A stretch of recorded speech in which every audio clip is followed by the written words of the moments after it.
विश्व पर्यावरण दिवस के मौके पर प्रधानमंत्री नरेंद्र मोदी दिल्ली के विज्ञान भवन में कार्यक्रम को संबोधित कर रहे हैं। आइए आपको सीधे करोड़ों किसान सॉइल हेल्थ कार्ड से मिली जानकारी के आधार पर फर्टिलाइजर्स और माइक्रो न्यूट्रिएंट्स का उपयोग कर रहे हैं।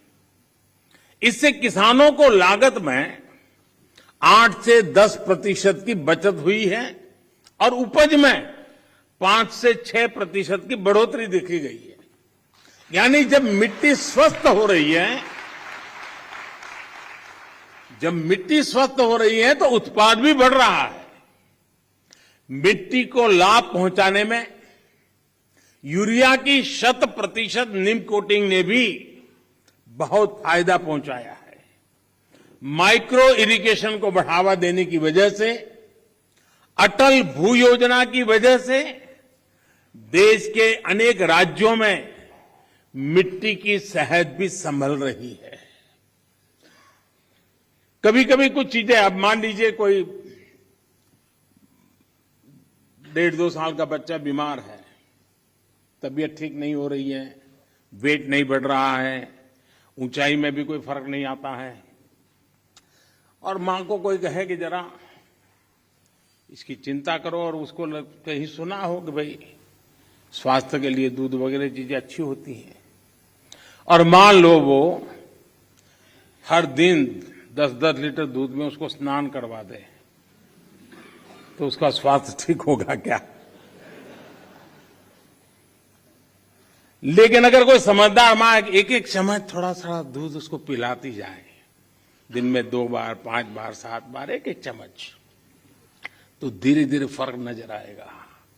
ये फसल का भी ऐसा ही है, पूरा पानी भर करके फसल को डुबो देने से फसल अच्छी होती है ऐसा नहीं है।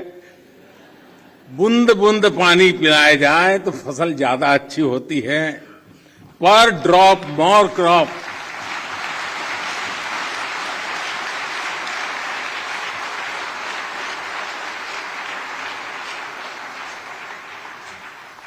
अनपढ़ मां भी अपने बच्चे को 10 लीटर दूध से नहलाती नहीं है, लेकिन पढ़े लिखे हम लोग पूरा खेत पानी से भर देते हैं। खैर, इन सारी चीजों में बदलाव लाने के लिए कोशिश करते रहना है। हम कैच द रेन जैसे अभियानों के माध्यम से जल संरक्षण से देश के जन जन को जोड़ने का प्रयास कर रहे हैं।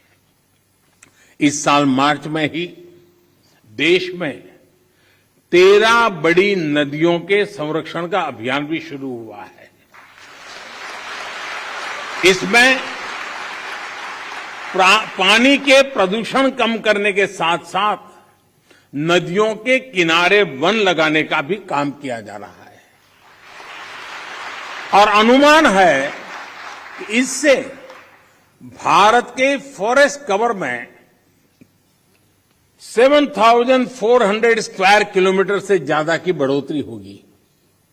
बीते 8 वर्षों में भारत ने अपना जो फॉरेस्ट कवर 20,000 स्क्वायर किलोमीटर से ज्यादा बढ़ाया है, उसमें ये और मदद करेगा। साथियों, भारत आज बायोडायवर्सिटी और वाइल्ड लाइफ से जुड़ी जिन नीतियों पर चल रहा है, उसने वन्य जीवों की संख्या में भी रिकॉर्ड वृद्धि की है। आज चाहे टाइगर हो, लायन हो, लेपर्ड हो या फिर एलिफेंट, सभी की संख्या देश में बढ़ रही है। साथियों, देश में ये भी पहली बार हुआ है जब हमारे गांव और शहर को स्वच्छ बनाने, ईंधन में आत्मनिर्भरता, किसानों को अतिरिक्त आय और मिट्टी के स्वाद के अभियान को हमने एक साथ जोड़ा है। गोवर्धन योजना ऐसा ही एक प्रयास है। और जब मैं गोवर्धन योजना बोलता हूं तो कुछ सेक्युलर लोगों को सवाल उठेगा कि ये कौन सा गोवर्धन ले आया है। वो परेशान हो जाएंगे।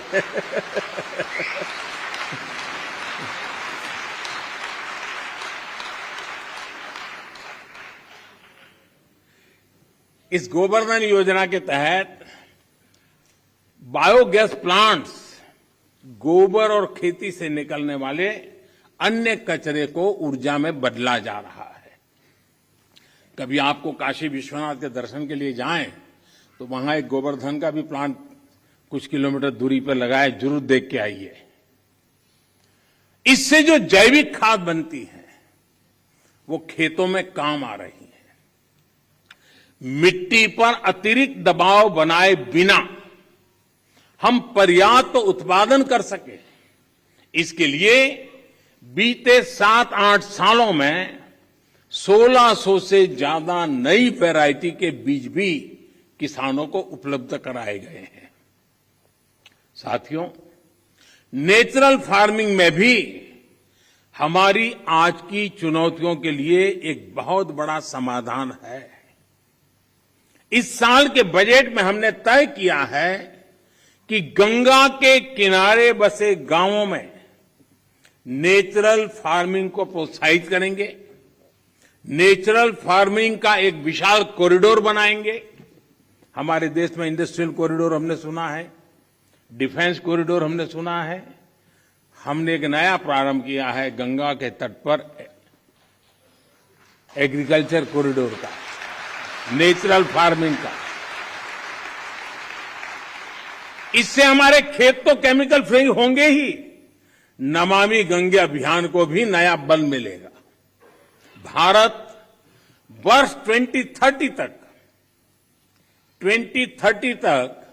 26 मिलियन हेक्टेयर बंजर जमीन को रिस्टोर करने के लक्ष्य पर भी काम कर रहा है। साथियों, पर्यावरण की रक्षा के लिए आज भारत नए इनोवेशंस, प्रो एनवायरमेंट टेक्नोलॉजी पर लगातार जोर दे रहा है। आप सभी ये जानते हैं कि प्रदूषण कम करने के लिए हम BS5 नॉर्म पर नहीं आए, बल्कि BS4 से सीधे BS6 पर हम जंप लगा दिया। हमने जो देश भर में LED बल्ब देने के लिए उजाला योजना चलाई, उसकी वजह से सालाना लगभग 40 मिलियन टन कार्बन एमिशन कम हो रहा है। सिर्फ लट्टू के बदलने से घर में अगर सब लोग जुड़ जाएं, सबका प्रयास कितना बड़ा परिणाम लाता है। भारत फॉसिल फ्यूल पर अपनी निर्भरता को कम से कम करने का प्रयास कर रहा है। हमारी ऊर्जा जरूरतें रिन्यूएबल सोर्सेज से पूरी हो, इसके लिए हम तेजी से बड़े लक्ष्यों पर काम कर रहे हैं। हमने अपनी इंस्टॉल्ड पावर जनरेशन कैपेसिटी का 40% non fossil fuel based sources से हासिल करने का लक्ष्य तय किया था। ये लक्ष्य भारत ने तय समय से 9 साल पहले ही हासिल कर लिया है।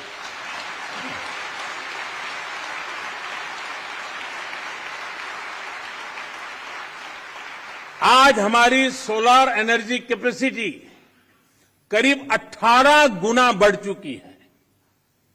हाइड्रोजन मिशन हो या फिर सर्कुलर इकोनॉमी पॉलिसी का विषय हो, ये पर्यावरण रक्षा की हमारी प्रतिबद्धता का प्रमाण है। हमने पुरानी गाड़ियों को लिए स्क्रैप पॉलिसी लाए हैं। वो स्क्रैप पॉलिसी भी अपने आप में एक बहुत बड़ा काम होने वाला है। साथियों, अपने इन प्रयासों के बीच आज पर्यावरण दिवस के दिन भारत ने एक और उपलब्धि हासिल की है, और ये मेरा सौभाग्य है कि खुशखबरी देने के लिए मुझे आज बहुत उचित मंच मिल गया है।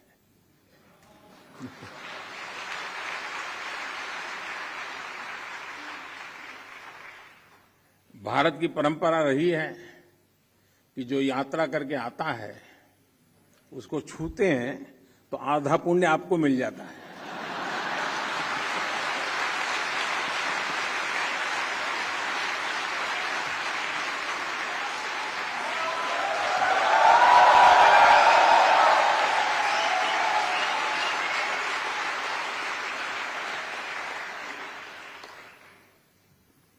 ये खुशखबरी मैं आप जरूर सुनाऊंगा और देश को और दुनिया के लोगों को भी आनंद आएगा। हाँ, कुछ लोग आनंद ही ले सकते हैं।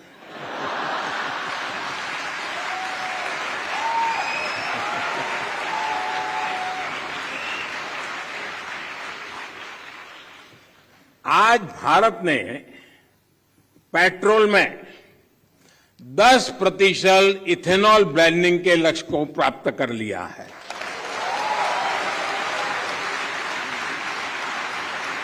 आपको ये जानकर भी गर्व की अनुभूति होगी कि भारत इस लक्ष्य पर तय समय से 5 महीने पहले पहुंच गया है।